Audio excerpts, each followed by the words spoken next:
Welcome to Leadership and People. This is a series that pulls back the curtain on leadership by interviewing CEOs, senior executives, and entrepreneurs who have had large exits. We ask these experts about how they built trusted networks to rapidly grow their companies and what advice they wish they knew if they could do it all again. This is part 2 of our episode with Eric Child. I was very early in my career. I didn't know anything. I wasn't skilled at anything. And he treated me like I was. He treated me like I was a seasoned professional that could pull off big things. And he gave me the freedom to do that and make mistakes. And I made a lot of mistakes. I try to do that with our people now. CEO, co-owner, co-founder of Spark Innovation. If you didn't catch part 1, please go back and hear about, getting 30 million views for viral videos and getting their products like FiberFix in 30,000 locations, like the Lowe's and Home Depots across America. But I kind of want to jump in on where we left off on part 1. Eric, you were talking about this Product PowerUp event, and I was really honored when you guys asked me to come host one of those panels there, and it was fun to work with Jeff Rust from Corporate Alliance and thinking about that event. And I mean, it was pretty awesome for a first-time event. I mean, people in the event world know that those things, usually the first year is just getting a flag in the sand. But you guys filled the room. Yeah, we were pretty surprised by the demand and the reaction to it, and pretty pleased. When we had the idea of starting Product PowerUp, it was because we really feel like Utah has a lot of those kinds of events to support the tech world. You've got Silicon Slopes, you've got all of these different venues for sort of networking and coming together as a community in the tech sector.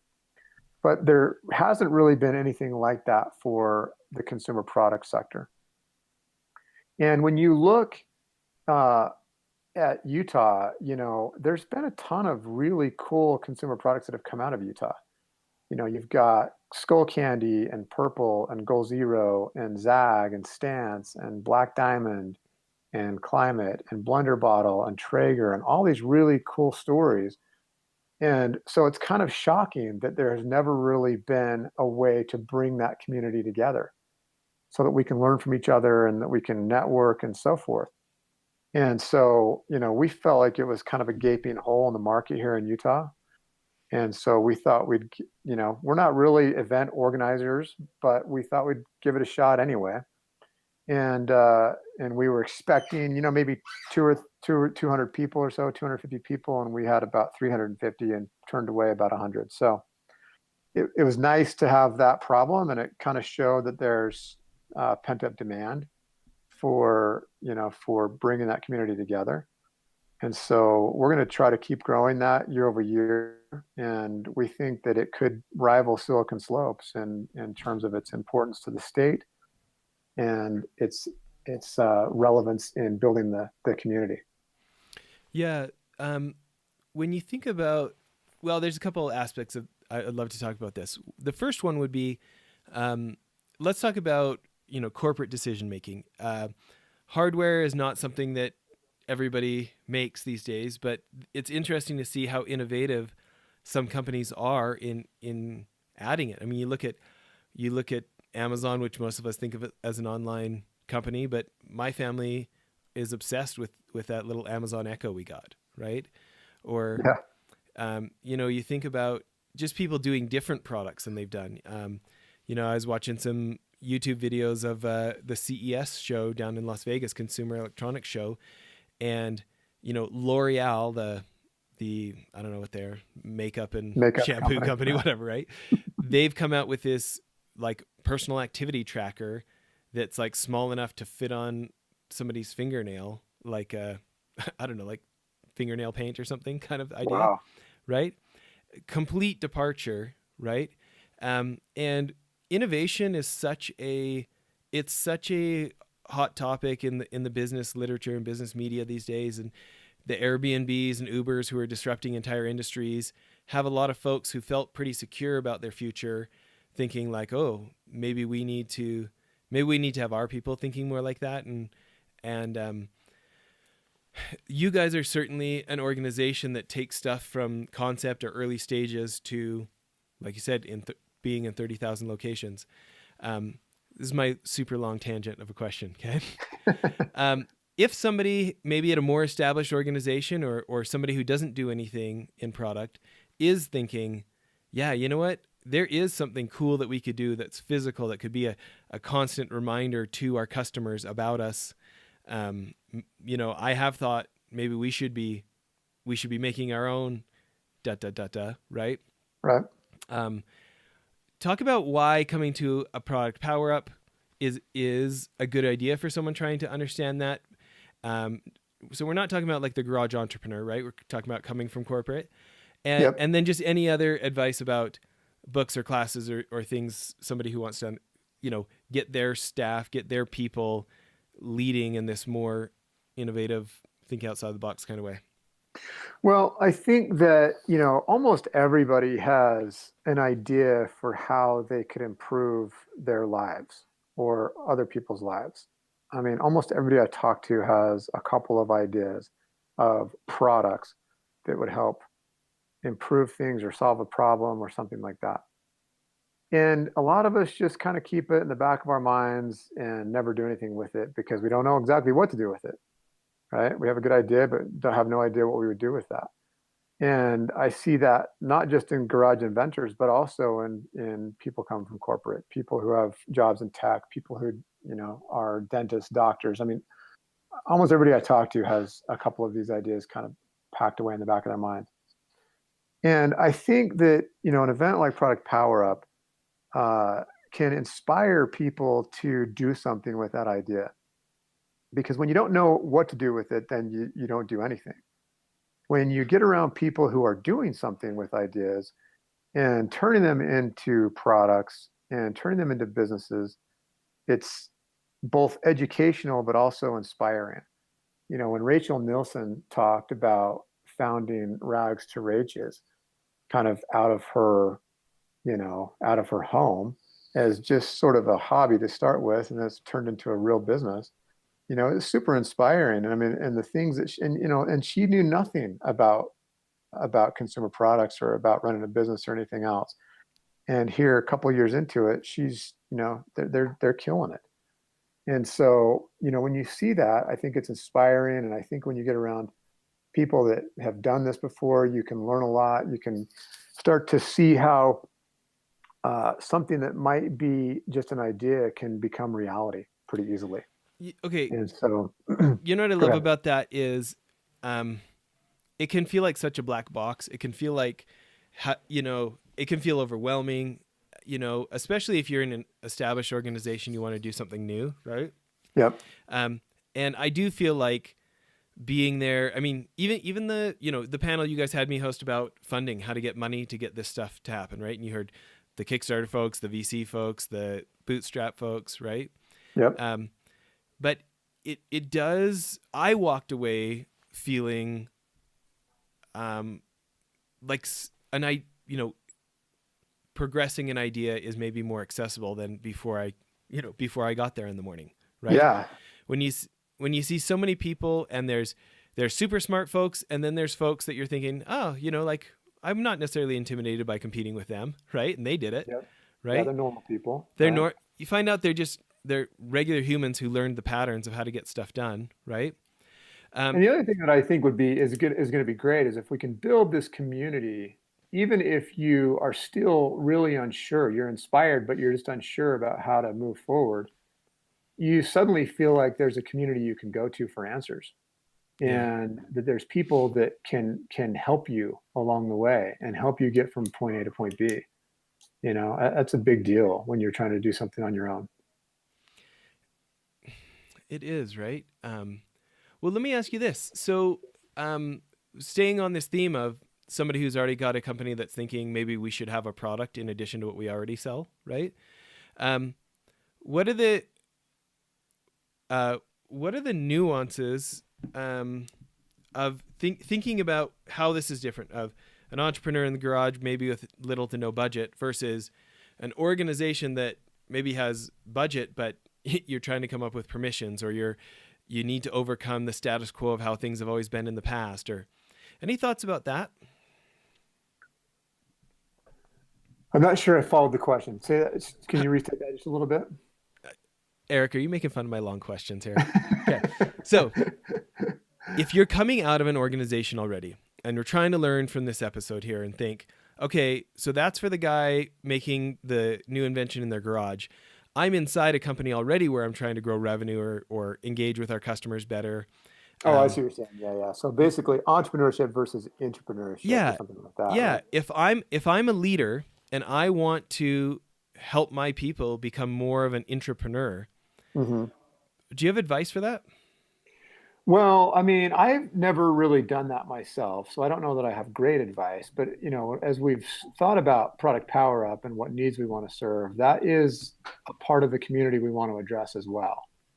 That's why we had Stance there, and some of these bigger companies that are sort of past the startup phase, because we want to be able to enable the startups that are starting at this from outside of an organization and just starting at it fresh.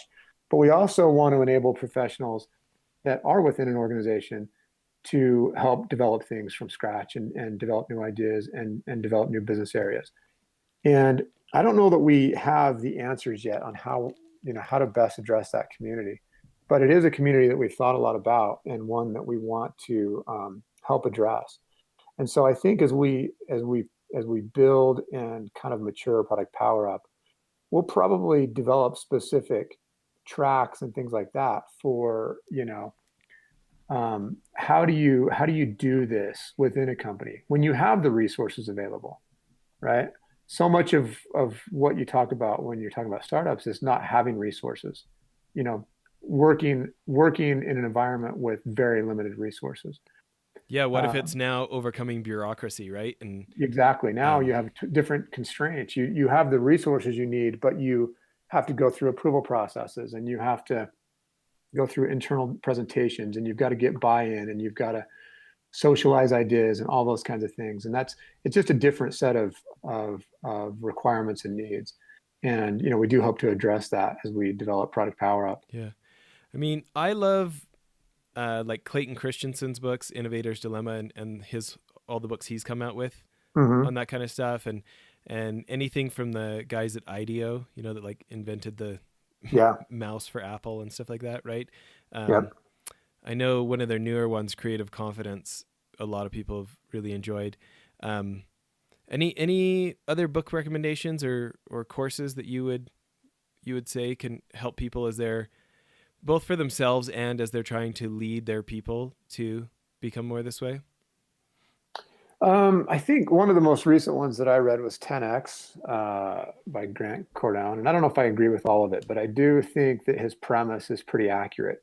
Things take about 10 times more effort, 10 times more time, and 10 times more money than you think they're going to on the outset. And that can be a little daunting and a little frustrating, but it is the reality that we live in. So I think if you have this perception that something's going to be easy and cheap and quick, it's better to kind of start with a more realistic approach that things will take time, they will take a lot of money, and they will take a lot of effort. And settle in for the long haul. I think sometimes we see so much success around us, especially in this current environment where Utah has one of the strongest economies in the country, and the country is in one of the biggest economic expansions it's been in my lifetime. And we see so much success around us that we want immediate results. We want to see that same kind of success. And it just doesn't happen that way. So I think it's easy for entrepreneurs to get really frustrated and kind of bail early on because they're not seeing immediate results. And some things you're just going to have to. It just takes time. It takes energy. It takes effort, and it takes a lot longer than you hope it will. That's just always the case. It's interesting that you talked about having a community to come talk with about that kind of stuff, and it's interesting how much of a value it is for humans to be able to talk with someone in a similar position to them, isn't it? Yeah, it is because it's a lot of so often you think you're all by yourself and that the things you're experiencing are pretty unique to you. But when you get around a community, you realize that almost everybody's gone through something similar, and if nothing else, it gives you some comfort. Yeah. You know, we talked a little bit about Jeff Rust and him coming in and helping you guys with Product PowerUp and Corporate Alliance, who obviously, this is the show we're doing with them. Um, when you think about Corporate Alliance and the same thing there, well, I'd be interested to hear from your perspective first why it is that you chose them to come help you as you were thinking through that event. Well, again, we were coming into this with virtually no knowledge of how to pull off an event like that. And, we know that Corporate Alliance does this on a monthly basis and sometimes even more than that. I'm sure it's probably weekly. I don't know how often you guys do things like that, but I know that you guys do events for a living, right? We do products and distribution for a living. We don't do events. So when you're doing something for the first time, it's really helpful to lean on experts. And so that's what we did. We contacted Jeff and said, "Hey, you gotta help us walk through this a little bit because this is brand new water for us."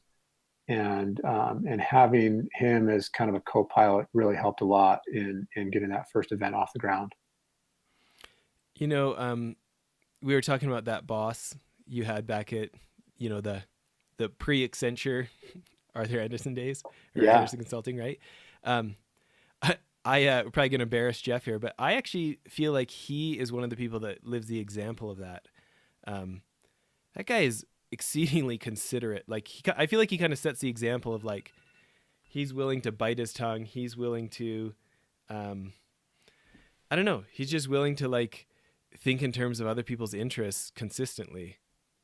Would you Yeah, agree? Jeff's a salt of the earth kind of guy, man. He is the kind of guy that is would give you the shirt off his back, and not because there's anything for him in it, just because he wants to help and he wants to see you be successful.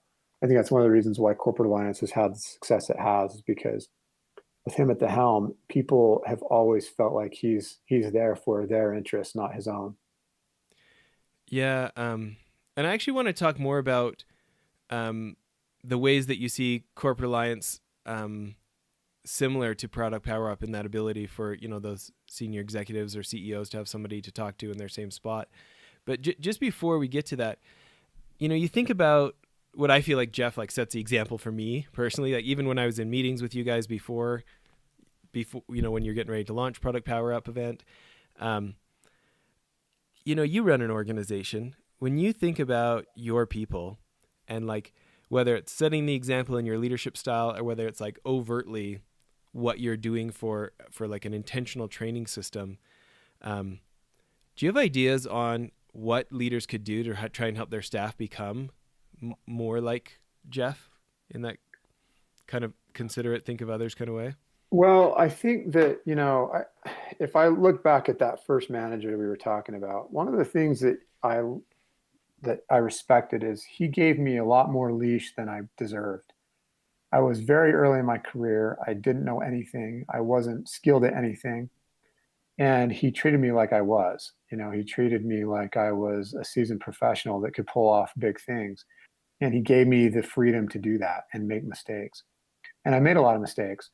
And I try to do that with our people now. I try to give them more leash than they probably have earned and probably deserve and probably are ready for.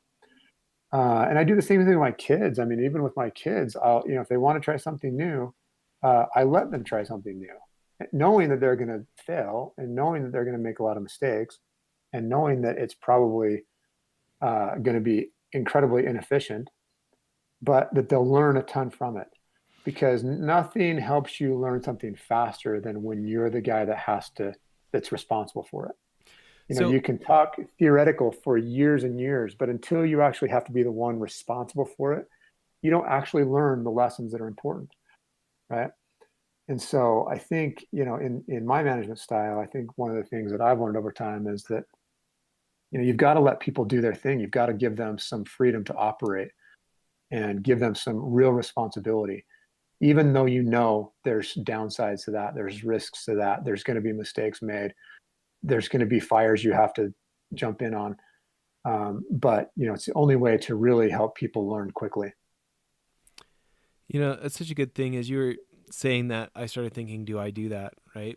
And I was um, thinking about some of some of my team at Mylan and how I'm more likely to be directive a lot.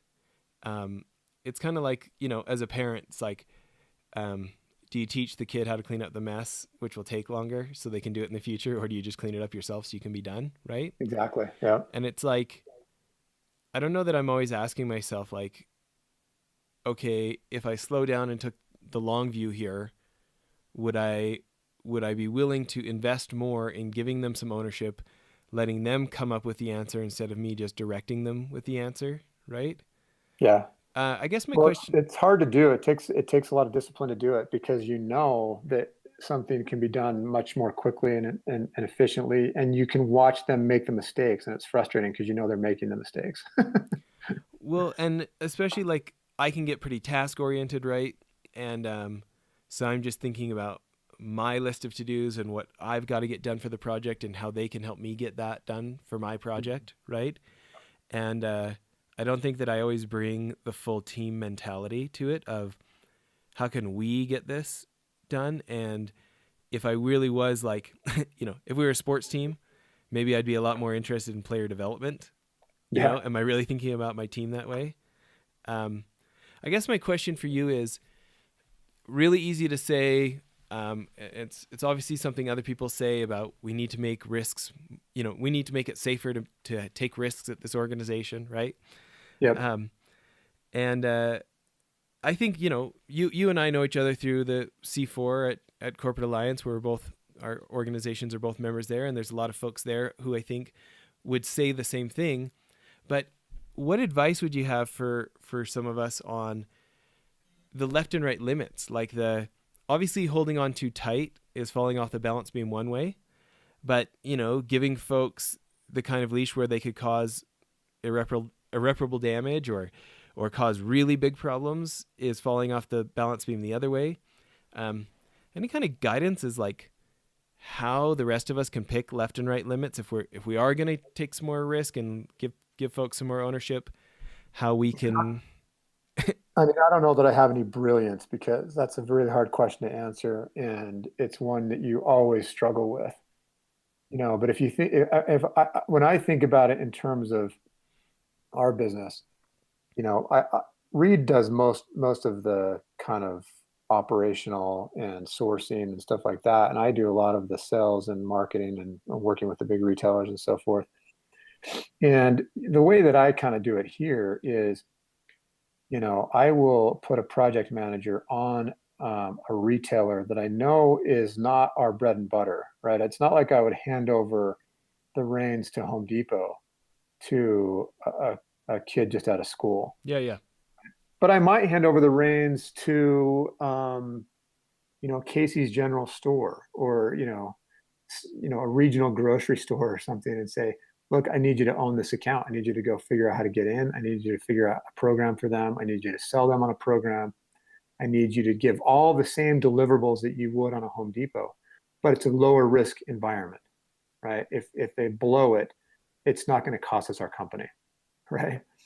And I sort of grow them up that way, where we just sort of move through the ranks of important accounts until they're at a point where I could hand them a Home Depot or Lowe's and say, yeah, go tackle this. I have every faith that you can do this as well as I could.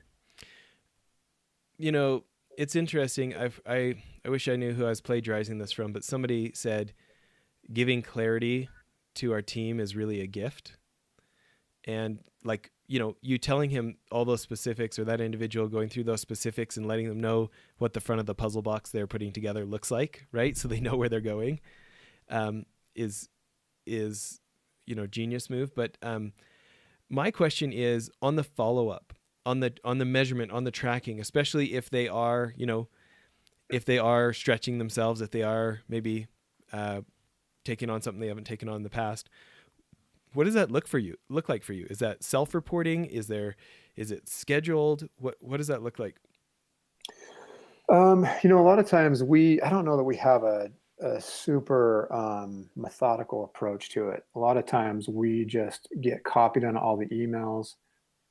We have them run stuff past us before they jump in.